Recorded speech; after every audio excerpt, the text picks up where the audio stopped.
Sweden says no to rape convicts deportation as crime wasn't long enough. Folks, I read it. You heard it right. That's exactly what the title of the article says, because the crime wasn't long enough. Rob, you got a clip on this? Yes, it's the victim speaking about what happened to her. Go ahead, Rob. I've told this 1,000 times, especially to the police and when I've been to the district court, but I still feel really bad. Throughout school, last year I was barely in school. Now I still dream about the food. I used to be great at going out by myself, so I almost never go out by myself now. I was still confused when I sat and talked about it for a long time and came to a dead end. That it's like I'm reliving it again, and I feel his hands on me. But luckily I have my great friends and my parents who have been there for me. Why still day? It feels unreal that it is also enough to tea. I will always be affected by this. I really wish now when others happen to have this. That's also why I want to do it. That they should also think that it is worth everyone else. Even though it might not go through, it might actually be worth it, because it might also help someone else. Okay, so let me read. A Swedish court's decision not to deport an Eritrean refugee convicted of raping a 16-year-old girl has sparked global outrage, with Donald Trump Jr., the son of the president, asking what the hell is going on in this world. The Court of Appeal for Upper Norland ruled that the man, Yazid Mohammed, will not be deported after serving his 3-year term prison sentence due to the duration of the incident. According to local media, the court in its ruling said that the rape was not serious enough to justify deportation.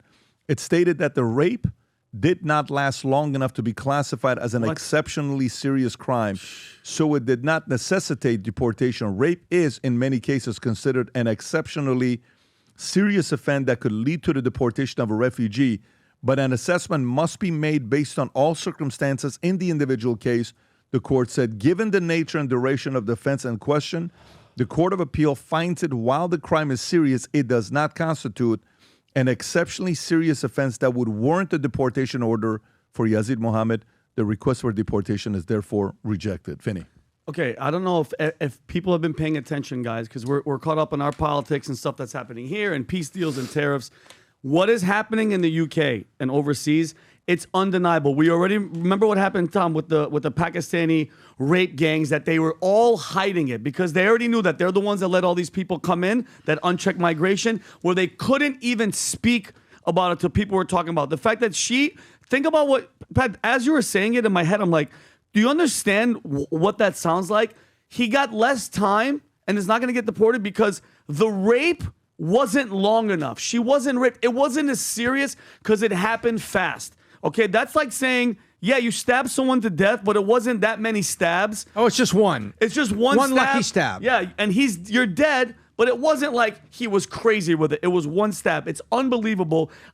It's not unbelievable. It's actually believable when it's happening. And I just sent Rob this chart.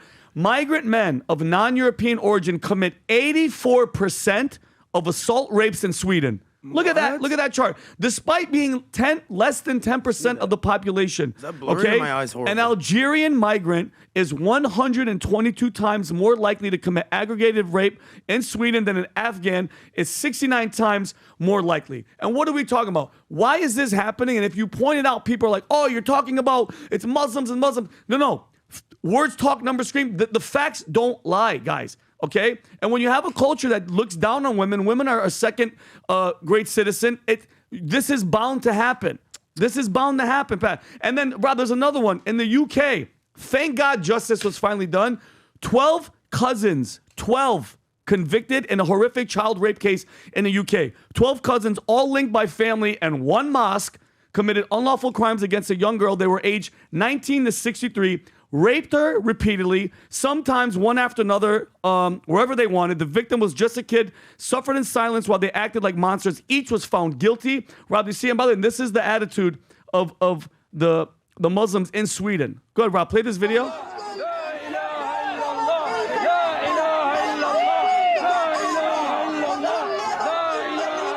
You guys know what they're saying?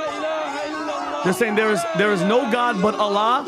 Muhammad is the messenger of Allah in Islam. Because they're protesting that go ahead, Rob, you can shut up. For how they're being treated when it comes to this rape stuff. Enough is enough, okay? How much more are we going to see it, guys? They're not playing games. This is the attitude. We keep talking about Mamdani, but when I read the story, I couldn't believe it. Rape, not too serious. What's it this didn't one take here, long. Rob? Suicidal empathy is killing civilians. Yeah, this is something that I think Tom actually pointed this out. This is what Elon Musk had to say about suicidal empathy is killing Western civilization. It is good to have empathy, but we cannot allow our empathy to be abused to the point of extinction. And then if you want to go down, here's this lady, a Swedish politician. This is an unrelated story. Swedish politician who fought for equality, DEI, right? And open border policies. She was beheaded in the Congo. Her name is Zaida Karajan, who's a Swedish Green Party politician who believed in open borders, and this is what she gets for being so empathetic.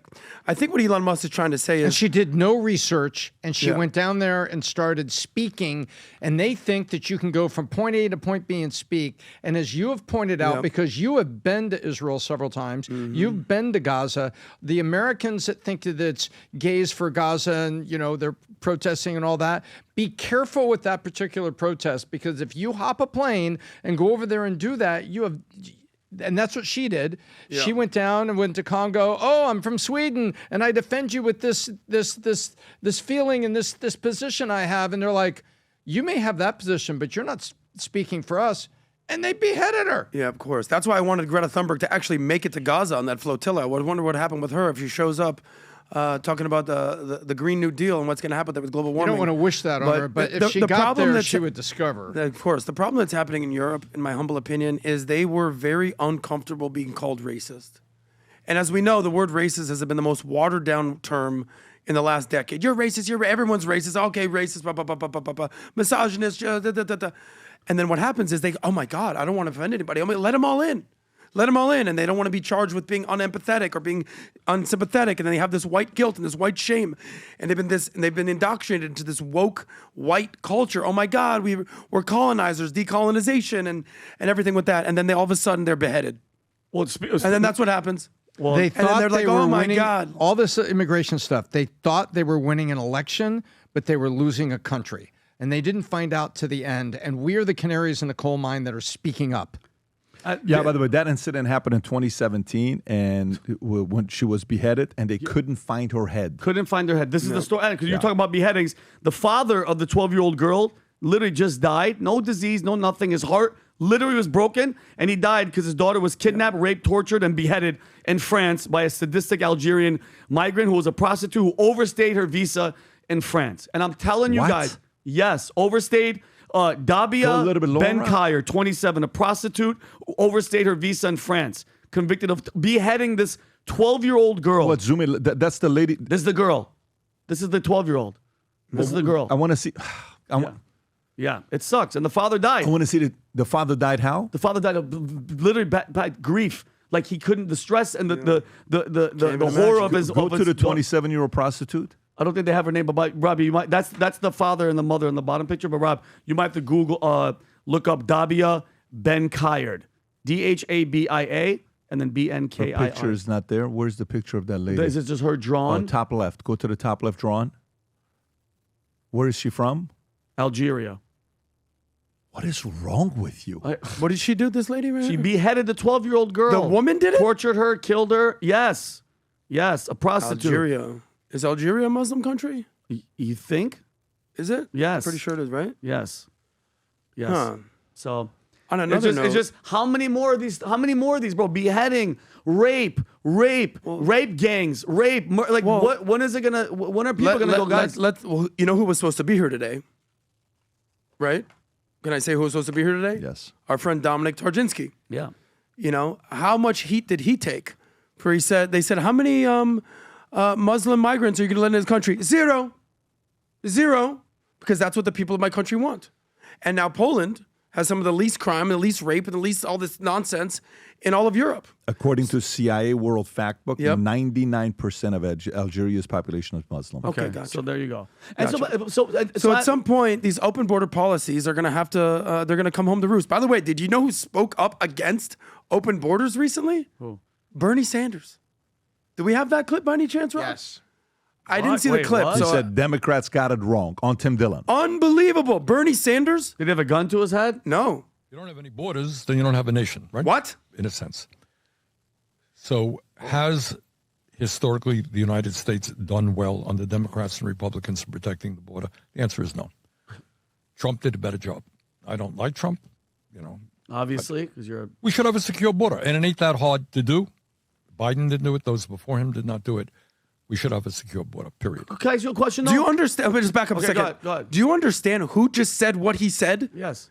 This is a Trump talking point that Bernie Sanders is giving Trump credit for, and this goes against every single notion of his Democratic Progressive Okay. Party.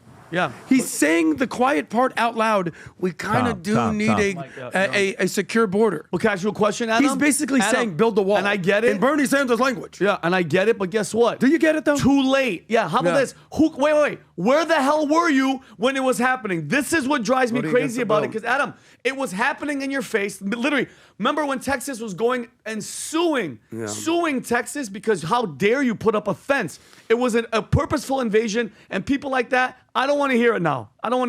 But Sorry. I mean, look, you gotta give they made Bernie a Sanders mistake. credit for My upper speaking lip the doesn't truth. move when I talk. You should have said it when it was happening. I agree with you. Yeah, But you might say it's a little too late. I agree with you. little bit? But 20 that million is a people? massive talking point. PPD, did you expect that to come from Bernie Sanders? Bernie Sanders is probably one of the most honest socialist Democratic candidates out there. That doesn't say much, but he is. Yep. And I actually like him. Okay? He just doesn't have the right ideas. But he's not. There's a reason why he couldn't run the year he ran, and they brought Hillary in. He was beating Hillary. He was annoying to Hillary. And like, no, everybody step out of the way. It's going to be Hillary, right? And it would have been him against Trump. And by the way, he had the youth. Like he had the vote of a lot of the young, like what Charlie was doing, he was doing with the youth at that time with socialists and all of that. So, Well, now I'm still blown away by the story, by the way. To be honest, I'm still there. I'm like, yeah, this is disgusting. What else do you need? 122 times more?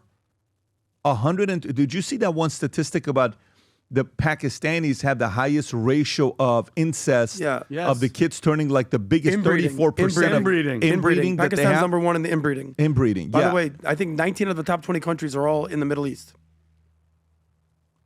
60% of marriages were consanguineous. Okay. More analysis showed that 2/3 all married couples are cousins. In Pakistan? Look at that, Vinny. 2/3 of all married couples are cousins. In one district of northern Pakistan, a recent study found that 55% of consanguineous and the coefficient of inbreeding in a national level survey 1990 to 2018, the prevalence moved from 63% to 67.9%. Why is that? Like, Inbreeding give is you some somewhat numbers? loaded term, and later the research term is marriage between relatives, inbreeding coefficient. Go ahead, Adam. I'm going to give you some numbers. Top 20 countries with the highest rates of cousin marriage. Numero uno, Pakistan, 60%. Saudi, number 2, 50%. Iraq, number 3, between 40 and 50%. Sudan, 45%. Yemen, 50%. UAE, 40%. Jordan, Syria, Afghanistan, Qatar, Kuwait, Oman, Egypt, Iran, Morocco, Libya, Turkey, Bangladesh, India, Algeria. I think that's 19, if not all 20 of the top 20 countries where kissing cousins is preferred is happening in the Middle East. So these guys are at a 49ers game. Yeah. This guy's leaving. He's wearing the Future looks bright hat, right? Future looks bright hat, but he's wearing the Nick Bosa jersey. Okay, but look at his hat. Look at this. So this thing gets a few million views. They're getting kicked out? Go back a little bit, Rob. Go back a little bit. Look at the first hat. Look at that. Look at that. The future looks Bingo! bright. That looks Nice. good, buddy. It looks good. Making it on national television with your future looks they did bright. It's gonna look though, bright in the San parking Francisco. lot, but it's gonna look bright. But let me tell you this. These shoes, this is the update I got for you. For the people that keep emailing our office about sizes. On brown and black, 8 sold out. 10.5 sold out. 11.5 sold out. 12 sold out. 13 sold out. On the white, that hasn't even come out yet. And navy blue.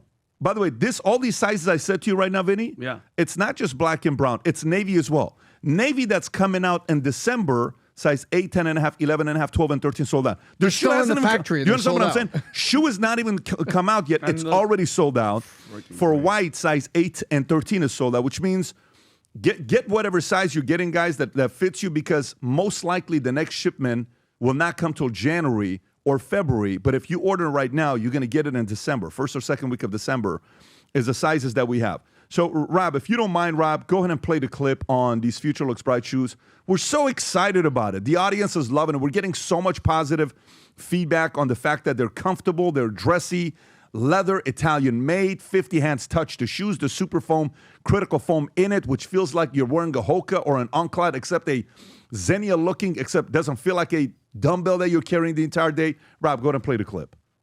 When we set out to create a shoe that blends comfort, function, and luxury, we had the choice to make it fast. We had the choice to make it cheap. We chose neither. Instead, we chose Tuscany, Italy. We chose true Italian craftsmanship, each pair touched by 50 skilled hands. We chose patience, spending 2 years perfecting every detail, and we chose the finest quality at every step. Introducing the Future Looks Bright collection. Not rushed, not disposable, not ordinary. Rather, intentional, luxurious, timeless. I love it, guys. Nice. Go to vtmerch.com to place the order of the Future Looks Bright shoes. And go to the bottom to see how it compares with Berluti, Ferragamo, Xenia, and Gucci. All of the other shoes on the things that the FLB offers versus them is night and day. But at the same time, while you're going there doing that, folks, if you're somebody that wants to add it with something, a numbered new backpack came out, Valuetainment, black and red. That's just out. These are numbered 1 through 250.